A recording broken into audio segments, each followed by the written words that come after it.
What's up, everyone, and welcome back to the MMA Fast. Today, let's get started with Joaquin Buckley, loser of UFC 328 fight versus Sean Brady getting cut. Joaquin Buckley is upping the ante for Saturday's UFC 328 showdown with Sean Brady. John Anik said he felt the loser of the matchup would be set back 2 years in the title picture, which is getting more competitive by the day. Buckley said world titles are far from his mind at the moment, though. After seeing his 7-fight winning streak snapped by Kamaru Usman in June, and Brady having his title run shattered by Michael Morales in November, Buckley said he's more worried about keeping his place on the roster. "My thing is just go out there and perform. That's my thing. I don't think about 2 years being set back. Anybody that loses this fight is getting cut. That's how I look at it. My job is on the line. That's how I see it. That's different. That's my mentality." People like to make the most out of all this stuff because at the end of the day, your performance speaks for itself. As long as you're performing, you're good. Numansa is confident he'll have the appropriate answers this time, and with a win, could potentially set up a big 2026.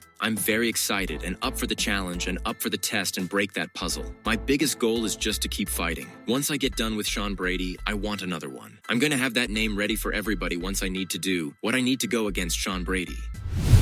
Daniel Cormier says Carlos Prates looked more impressive than Islam Makhachev and suggests bold UFC booking. Cormier compared the two fights, noting that while Makhachev secured the welterweight belt through a dominant decision built on control and grappling, Carlos produced a more decisive and visually striking finish. The former champion stopped short of calling for an immediate title shot, but indicated that Carlos has moved into the front tier of contenders. I mean, it feels like it's going to be Ian Garry against Makhachev next, but if it were to be Prates after that, nobody would complain. Nobody would complain, and I'm going to tell you why. Because we just saw Islam beat Jack Della Maddalena in the way that he did. We saw him dominate Jack Della Maddalena to win the championship. The way Islam beat Jack was not nearly as impressive as what Carlos Prates did the other day. That was crazy. It looked like Della Maddalena didn't belong in there with Prates. If that's how Carlos fights from now on, if that's who he is today, a guy that really takes his time, he's patient, can pick people apart like that, and he's huge for the weight class, he's a real issue. I think that yesterday that young man did something so special because of the person he did it to.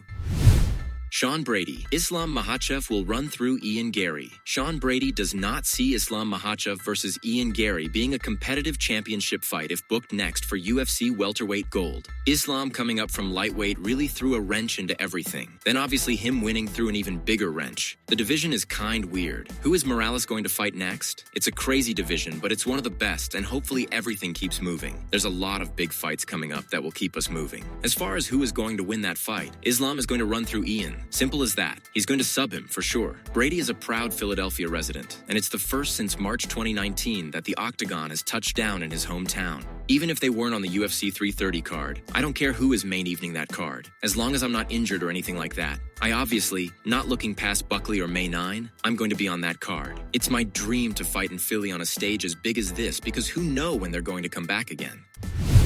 Ilia Topuria made an important statement. Ilia Topuria recently played down the political narrative surrounding his scheduled appearance at the White House. Topuria made it clear his focus remains on competition, stating that his role is to fulfill his contractual duties with the promotion. "I compete for and work for a company. The company told me I have to be at the White House, so I'm going to go do my job. This isn't a political stance. And the White House? Well, it's not just one person's house. It's everyone's house." The build-up to the fight had included uncertainty over his involvement, with earlier negotiations around compensation and logistical concerns delaying confirmation. His eventual inclusion came shortly before the official announcement. Despite the debate, the matchup with Gaethje remains the central draw, with Topuria aiming to unify the division and extend his unbeaten record in a high-profile setting.